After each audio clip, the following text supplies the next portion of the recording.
It is your Tuesday Daily Delivery. I'm Michael Rand. Happy to be back for another day and a good show coming up. Sarah McLellan from the Tribune, who covers the Wild, will join me here in just a couple minutes to talk about the upcoming draft and free agency. That draft starting tomorrow. First round on Wednesday night, rounds 2 through 7 on Thursday. The Wild, some high picks and some low picks. They pick 3 times in the first 2 rounds, a first-round pick and 2 second-round picks. Then they don't pick again until the 5th round. So maybe take a break on Thursday somewhere in there between the 2nd and 5th round unless some wheeling and dealing happens. But that is the Wild's draft capital, and Sarah and I will get into that as well as free agency coming up, other roster-building stuff, things of that nature. Got to get to some Twins and some Wolves and some bigger thoughts here, which brings me to what did I miss? The Wolves introduced their second-round picks to the media on Monday, and I was just struck. Part of it I think is because of some of the potential of particularly Leonard Miller, who was a high second-round pick, and Jaylen Clark, both of their second-round picks this year. Part of it, I was struck. Part of it, I'm sure, of what I was struck by in terms of the pomp and circumstance of the introduction of these two guys is they didn't have a first-round pick, right? They didn't have a first-round pick because of the Rudy Gobert trade. So making a kind of splash and, kind of it felt to me, I wasn't there in person in this case, but it felt to me almost like the introduction that they would do for first-round picks, that these were being treated kind of as such. And part of the reason, like I said, is because they didn't have first-round picks this year. Part of the reason, though, I feel like, is that the NBA just simply values second-round picks more than it used to. And it's just kind of this ongoing quest to unearth talent. And I don't know exactly when it started, but it feels like second-round picks used to be more of, either projects or kind of throwaway picks. Just remembering the earlier days of the Timberwolves. In fact, I went back and looked at it, when Kevin McHale was running this franchise. Like, listen to this run of second-round picks that they had back in the day, starting with, I think, 1997. Gordon Malone didn't play a game in the NBA. Andre Patterson, 1998, played 40 games. These are second-round picks. 1999, Louis Bullock did not play a single NBA game. 2000, Igor Rakocevic played 42 career NBA games. 2002, Marcus Taylor from Michigan State did not play a single NBA game. Rick Rickard, infamously, 2003, really good high school player here in Minnesota, went to the Gophers, but did not play a single NBA game. 2004, Blake Stepp never appeared in an NBA game. 2005, Bracy Wright played 26 career NBA games. Now it started to shift a little bit as time went on, and they hit on some picks in the second round, probably most notably Nikola Pekovic, who was a very good player for them. Mario Chalmers, who was traded almost immediately to Miami, played 646 career games. So they ended up having some more success in the NBA second-round draft picks as time went on. Guys, like I mentioned, Pekovic, guys like Glenn Robinson went on to have a decent career. C.D. Osman, who was picked ostensibly by Cleveland in 2015, he had a decent career, and guys later on like Jaylen Noel a few years ago. So the second-round picks have become more prevalent in the NBA. And, of course, Nikola Jokic, 2-time MVP, a second-round pick 10 years ago. So the NBA, I think, the NBA has seen more value out of those picks as time has gone on, probably because of a few things. Probably because the college game isn't quite what it used to be. You don't know what these prospects are going to be coming out of school. It's a little bit more of a crapshoot. You might be able to get either a more established player, someone with a defined skill set in college, kind of like the Wolves got with the second of their 2 picks, Jaylen Clark. Very good defensive player. If they can give him a chance to get his Achilles healed up, he could be a very good player down the road for them, or at least an important role player for them. And and Leonard Miller, kind of the opposite, a guy who went straight to the G League out of high school, had a good season, and has shown that he has maybe some of the potential to be very good down the road. It has some of that positional versatility that teams crave. Speaking of Miller, I want to give Tim Connolly, the Wolves president of basketball operations, talked about Miller specifically. Here's what he likes about Miller. I know he can guard 3 positions, and then offensively we'll let Coach Finch determine where he could best be employed. I think what's neat about the flexibility of our bigs is, while Rudy's a pure 5, we have some other guys who can play both the 4 and the 5. Offensively, we have a bunch of guys that their skill set allows them to do things all over the court that generally most bigs can't. So, again, specific to Leonard, I guess you're going to figure out what you are. Well, your coach will figure out what you are. But I think it's one of the things really exciting about Leonard. We just think he's a basketball player. So, again, as teams are looking to fill out rosters with lower cost players, with guys with upside, and the Wolves have had some success with this. Like I said, Jaylen Noel, Naz Reid, who just re-signed on a 3-year, $42 million contract. Not a pick, but he was an undrafted free agent. Teams are finding talent elsewhere because it is a little bit more dispersed. These second-round picks are not just throwaways like they used to be, and we'll see how these guys pan out for the Wolves. But just kind of struck me that these guys were introduced, kind of almost felt like first-round picks, and that the league is taking these picks a lot more seriously, it feels like to me, than it used to as a whole. The Twins, meanwhile, on Monday did not introduce anything new. They introduced more of the same. They lost 4-1 to Atlanta. Very meager offensive output. Joey Gallo with an early home run, and that was it. 6 hits for the Twins. Notable by his absence in the lineup, Royce Lewis. 12 for his last 26, but did not play Monday. Byron Buxton did not start either. That took away quite a bit of their offensive firepower, or at least the potential for it from the start. And again, these guys can't play every day, so I'm not saying it's I'm not necessarily questioning that decision, but you take those guys out of the lineup, especially Lewis, who's been one of their better hitters, who's been in the middle of a lot of rallies lately. That puts you behind from the start, and a team that doesn't have a lot of offense, at least not consistent offense anyway, is going to struggle. They struck out 12 more times in this game, barreling towards a major league record for strikeouts in a season. They are now 40-40 on the season, still in first place in the American League Central, but tied now in the loss column with Cleveland. Cleveland 37-40, so technically a game and a half back.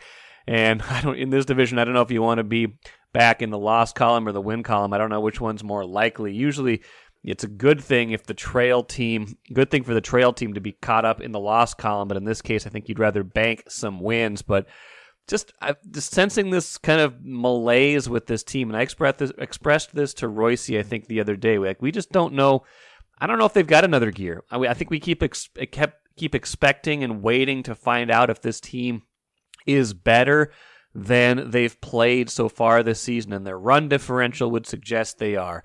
Some of the talent they have on this team that's underperformed, like Carlos Correa, Buxton to a large degree, Max Kepler, although at this point I think Kepler is what he is too. Like, some of the offensive numbers on this team are just not where you need them to be a better team. Is there hope in the second half, not just for maintaining the status quo, for maybe getting into the playoffs in a bad division, but to actually create some separation for this team to be better? I thought there was for a while. I don't know that that's the case anymore. The more this season goes on, and we are one game away from the absolute midpoint of this season, we pretty much know who this team is at this point, at least. They need to prove something else for me to think otherwise at this point. I'm not giving them much of the benefit of the doubt anymore, at least offensively. Pitching-wise, they've been great.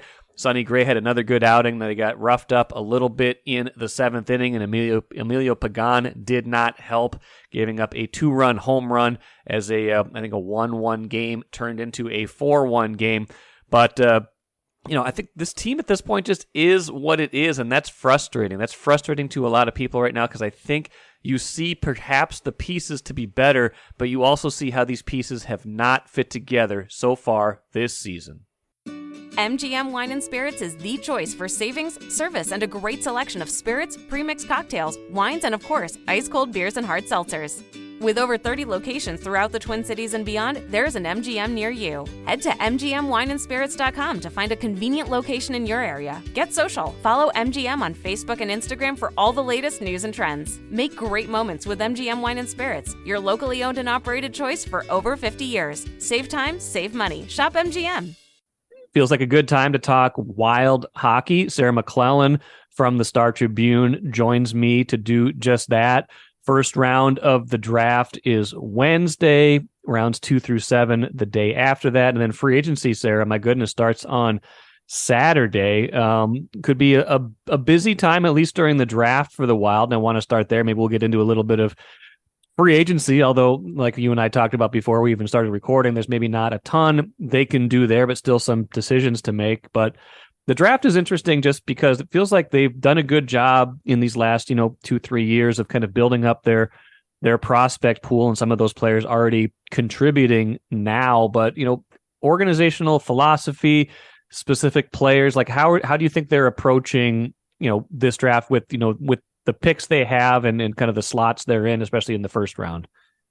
You're right. I really think they have prioritized their draft capital, and obviously specifically their top picks. I think even just looking back to this season, this wasn't a team that was idle. Certainly in the trade market, you look at all the players that were brought in during the season, especially leading up to the trade deadline, but they were moves that didn't cost the Wild, their first round pick, even their second round pick. And this has been a concerted decision effort by the front office to hold on to these picks because they see the value. They see that these are the players that turn into impact players. They're very high assets. And then, now, as you can see, then going into this draft, they obviously have their first rounder. They have 2 picks in the second round going into the draft in Nashville. And then you look at the prospect pool that they've accumulated over these last few years, and you can see why it's so intriguing.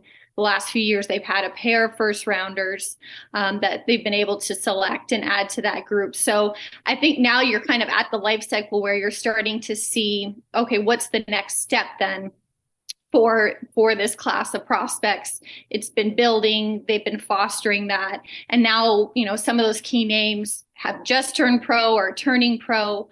So I think, we'll start to see maybe still some more attention on their prospect pool, but obviously the opportunity to grow and add more names. I think for them in the first round at 21, they obviously have to see what happens ahead of them. But I think there really could be, some options up the middle. I think this draft offers a lot in terms of centers, playmaking centers, scoring centers. But, I think that's a position, obviously, that grabs a lot of attention because it's such a premium position. It's such a position that once, players are in the NHL, it's tough to acquire. It's tough to add, whether trade via or free agency. But at 21, I think, it may turn out that the best player available isn't a center. And I think in that case, best player available obviously wins out for the Wild in what they do. I think they do have flexibility, though, especially with those 2 second-round picks. They're not too far apart. So it'll be interesting to see if there is movement. I think that could be something that they consider. But obviously, depth seems to be the name of the game for this draft. So if they just, stay in their slots and make their picks, it could be a situation again where we've seen in the past, they really are growing and adding to and trying to enhance, obviously, this prospect pool.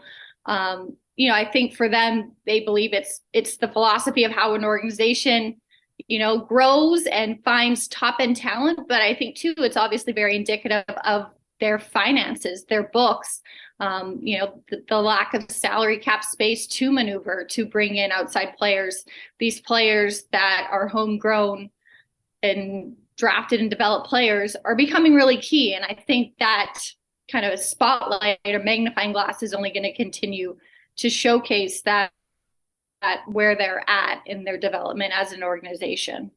And one of those second round picks is from the Greenway trade, right? From last year. Is that right? So yes.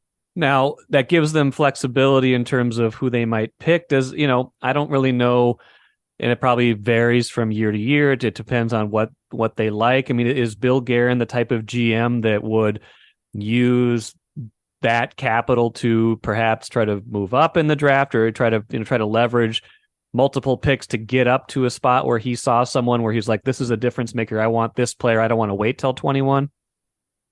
I think it depends, just like you said, on where everything happens before them. I think with those two in the second round, maybe that provides more flexibility because they're probably looking at a very similar player with those picks because of how close they are.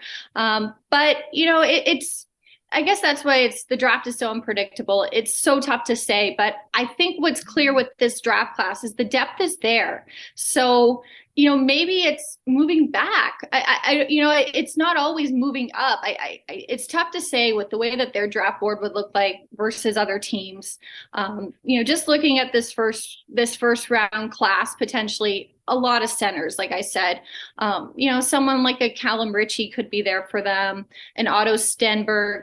There's possibilities there, but like I said, I still think maybe it ends up being a winger and, maybe a defenseman. Those are positions I think that you're looking for a team like the Wild to really probably key in on, defenseman, centers, but best player available when it comes down to it, I think would rule out, and it may be a winger. So it's obviously tough to predict, but I think though their track record has shown in the past that if you look at the positions they've added, drafting a goalie in the first round, adding centers, but adding defensemen too. It's been a very, diverse group of players that they've added positionally over the last few years. And so I think that then speaks to their overall philosophy in trying to find the best available talent and then, seeing how these players develop and how they can potentially turn into impact players for this organization. Well, then that's the hardest part, right? Like you draft someone and we have, we see all these prospect rankings. And I've seen, even as recently as a few months ago, like their prospect pool is thought of very highly. Like even some people rating them the number one kind of prospect group in the NHL, but there is still that next leap from prospect to pro. And I think we've seen it with someone like Matt Boldy comes in from the prospect ranks and becomes an immediate contributor. And now is, one of their cornerstone players, signs a large, contract extension. Someone like Marco Rossi has needed more time. Like they thought maybe he was ready last year and he kind of stalled a little bit. They had to send him back. And that's a center that they're, really, if you're talking about a position of need, something that they would like to see come to fruition, but you can't just snap your fingers and say, yep, he's ready. That's the hard part about this is like, you can project all you want. Sometimes it doesn't translate to that very top level. And I think now's the time when we're really going to start to see how those picks pan out and, who turns into a player from a pick to a prospect, who makes that progression and that transition to be able to get to the NHL level and stick. You mentioned Marco Rossi. Obviously, he made the team at a training camp last season, but didn't stick, was returned to the minors, and still obviously had an effective season with Iowa. What does he do next season coming in? Is he able to now go one step further and stick in the Wild lineup? Someone like Jesper Wallstedt obviously played his first season with Iowa in the American Hockey League after coming over from Sweden. What's next for him? And then even the group of players that are turning pro for next season, someone like a Carson Lambos, a Caden Bankier, like these are the players that, to your point, maybe stirred a lot of the praise that the Wild has received in recent years for their drafting and the pool of prospects that they've assembled. Okay, now what? Yeah. Now what type of impression do they make as pro players? And how long is that timeline to get to the NHL? So you're right. I think this is going to be a very telling chapter for this team's development. And again, it comes at a time when that type of, roster building is going to be key just because of the cap crunch that's still in place. Obviously, because of the Zach Parise and Ryan Suter buyouts, these are the most expensive years of those buyouts. And so at a time then when players can really move through the pipeline, a la Matt Boldy, and make that, transition to becoming full-time roster players, that will totally help if that's the case, this team kind of work through these financial restraints and then get to a point where, they have effective NHL players on their roster despite, limited budget compared to some of their peers. Yeah, and this is the second of 3 pretty punitive years for those buyouts, if I'm not mistaken. It felt like was last year the first kind of big one, then there's this year, and then there's the year after that, and then it's a few years of just like $1 million or $2 million on the cap, and it's not as bad. It doesn't feel, these years are like 14, 15 million though, right? Right. It's going to ease up after these next 2 seasons, but these next two seasons are approximately 15 million. Yeah, that's a lot. That's like budget. That's like 20-25% of your cap. That's a lot. It's sizable, obviously, and I think one way to think about it too is imagine what this team could accomplish with an extra roughly 15 million. What they could do with that, but that's not the case. This is their reality, and I think it kind of goes hand in hand then with the focus and commitment that they've made to their prospect pool, to drafting, to holding on to these picks, instead of making deals, where they trade them and maybe get an already established NHL roster player. I think it just, totally illuminates where they're at in their life cycle. And I think it's probably going to be the case for these next few seasons, just to see how they navigate, this budget and where they sit at the end of it. How many of these prospects will be on this roster, at the end of maybe this 2-season period. Right. And you mentioned that they might target a center, but it could end up being defense, maybe even a wing. Just kind of depends on best player available. Probably not a goalie, though. Like you said, they already they drafted a goalie in the first round, Jasper Wallstedt, a few years ago. And then they had Philip Gustafsson kind of, emerge last season after the trade with Ottawa and, become really a guy who is at least a 1A and who started their playoff games over the respected veteran Marc-Andre Fleury. Fleury won't be here forever, but you can imagine those two younger goalies being kind of a tandem for a while, or at least, being the ones that hold down the crease for quite some time. That said, Gustafsson is a restricted free agent. That's a piece of business they have to attend to relatively soon, right? Well, that's the other kind of piece of the puzzle, obviously, is the draft is going on, but they still do have players to sign despite, obviously, their limited flexibility financially. Gustafsson is one of them, obviously. But even some of their other, regulars throughout the season, a Brandon Duhaime, Mason Shaw is another restricted free agent. So they have players to sign, obviously. I think what could be interesting to watch is if they do anything else to try to create more flexibility. How aggressively do they explore the trade market to see if that's a way to either create more flexibility, to create more cap space, or to just change up this roster. I mean, most of this lineup is under contract, so it's not like they need to fill a lot of holes. So, if or what kind of change could they pursue? I think approximately, according to Cap Friendly, they have around $8 million in cap space. So that's some money to work with. Obviously, you can kind of see the math, the way it would project if, with the players they have to sign, like a Gustafsson, if they, get Duhaime re-signed. Obviously, there's ways to eat that up, right, and probably pretty quickly. But, what else do they try to accomplish? I think this is probably the time where it'll be interesting to see what they pursue if they get creative. Because, they don't really have to. Like we said, this roster is signed. Obviously, losing in the first for the playoffs, but still, one of the more successful regular seasons in team history. So I think that's what's going to be interesting to keep an eye on, is just how they decide to incite change, if they do, and how much they might pursue. Yeah, I mean, and like you said, a lot of that would have to probably be via a trade or some other mechanism, because there's just not a lot of room unless they cleared space via a trade and then we're able to sign other players. I mean, the only significant contract coming off the books really, though, is Matt Dumba, and is, maybe someone like Ryan Reeves is a decision to make, but we're not. You're talking about a roster that's going to feel pretty familiar, like you said, to last year, and it's going to be up to internal improvement and things like that for them to have a different outcome next season, unless, like you said, they do decide that there needs to be a medium or large move that they make, but that it doesn't feel like there's a lot of momentum towards that at this point, right? Yeah, you're right. Like this, it's a lineup that is going to obviously have, I think, a lot of returning players. A lot of players are under contract. So I think, perhaps some of the biggest change, it could very much be internally. Brock Faber, who came in late in the season, if he is able to show from the start that he can handle that position and he sticks from the get-go, it's not to say, even though, they don't have a lot of financial flexibility to tap into and see and explore maybe free agency, which starts on Saturday. That doesn't mean that it's maybe going to exactly have the exact same feel or roster. If a Rossi comes in and is able to make a splash and just stick, that could be a new dynamic or a new dimension for this lineup, clearly, especially with the position he plays being up the middle. What type of impact does Faber have from the beginning?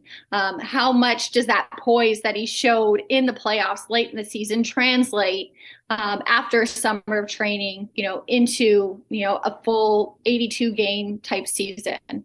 Addison as well, if that's another player that comes in and really reestablishes himself as a power play quarterback, but as someone who can handle all situations and provide that defensive steadiness that this team obviously needs from everyone. So even though it doesn't look like there's a lot of ways for this team to change, I still think it can have maybe a different vibe, maybe that type of improvement that's been missing, those types of tweaks potentially that, can help a team evolve, even though it looks like it's probably going to be the same. There's still ways for this team to improve and get better. Yeah, and maybe one final thought is, like you said, Guerin was pretty creative at last year's trade deadline and not giving away the future while still figuring out ways to potentially add impact players in the playoffs. And not all those moves worked out equally. I think that happens with all trades, but you saw them trying to inject some offense into the lineup, and players like that become available. Then you don't have to pay for them for the whole year. You have to pay for them for a quarter of the year, and then it becomes manageable on your cap, and it becomes manageable in terms of if they're just rentals that doesn't cost a lot of draft capital, things like that. So maybe that's an approach they're going to take again this year. Kind of see what's missing by the trade deadline, and if they feel like they've got a team that can at least compete again in the playoffs, try to go that route again without sacrificing too much in the short term. I look at that Marcus Johansson deal, and I think that's probably a very good template. And it's obviously one that worked out for the Wild, a slam dunk deal. He comes in, he's familiar. You're right, a deal before the deadline. And he comes in and he obviously finds chemistry with Matt Boldy. He really, I think, reinforces this team's scoring. And then they re-sign him. Obviously, right. He is someone who is coming back on that 2-year deal that they signed with him after the season. So this isn't, like you said, there are ways to be creative.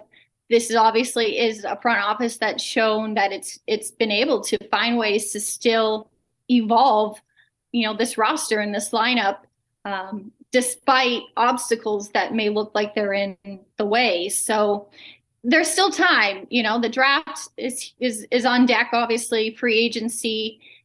It'll be interesting to see the read, like I said, especially on this prospect pool, who stands out maybe in training camp. Maybe, a depth chart emerges that looks different than maybe on paper it seems like it is now. What type of change can happen internally? But also, any other type of moves that this team has made. The track record is there that this team isn't afraid to change or evolve. So even with some of the restrictions in place, it'll be interesting to see if they're able to accomplish that again. Absolutely. And a lot of these players that are going to be picked on Wednesday, Wednesday and Thursday, we won't know them immediately. We won't know their impact, but these are the guys that could be contributing in 2025, 2026, like those years in the future when they should really be kind of ascending, when they're no longer in this kind of cap jail of their own decision and of their own. I say making is the wrong word, but they made this decision to do the buyouts, probably with kind of better days ahead, but kind of figuring out the short term. But these are the guys that are going to contribute when the days are better.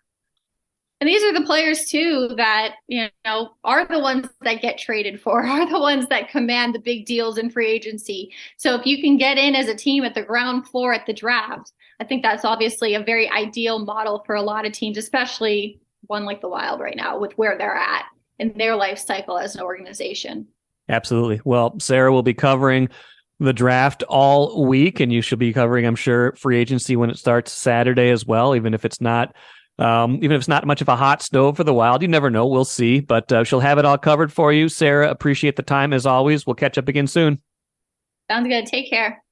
Good stuff from Sarah as always. And kind of a unifying theme. Let's use this for the cooler. Talking about the Wild, talking about the Wolves, even a lot of the Vikings offseason talk we've had, and even to a degree the Twins. A lot of major league sports right now, big-time sports, are built around kind of a stars and I think scrubs is the wrong way to put it, but a stars and kind of the younger class of players who are cost controlled. That is how teams are built right now.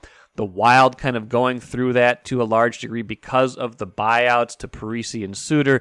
So you've got Kaprizov up at the top of the food chain, but you need a lot of these guys, these young players, to come through this year on those entry-level deals and perform for the Wild this year. The Wolves are going to need the same thing with a top-heavy roster, guys making a lot of money, especially a year from now. Twins kind of have the similar thing, right? Carlos Correa making a bunch of money. Byron Buxton has a big contract, and they've got a lot of guys who fill out the roster in a big way. Guys like Joe Ryan, who aren't making much at all right now because they're so young, but are still performing. And the Vikings need the same thing. Justin Jefferson still on his rookie deal. He's going to make a huge amount of money soon. They are going to need people around him, around this time, and that's part of the conversation around the quarterback. How can they get younger and cheaper at certain positions in order to have some roster balance? So that's very prevalent in sports these days. I don't feel like that is the roster building of yesteryear, but it is certainly how teams are built right now across the board. That will do it for me today. Expecting to have AJ Pierzynski, former Twins catcher, on Wednesday's show. Going to talk to him later on Tuesday, so that should be a fun one, catching up on all sorts of stuff. I'm certain to pick his brain on modern baseball and this year's Twins. Thanks so much for joining me today. I'm Michael Rand, back at it again tomorrow.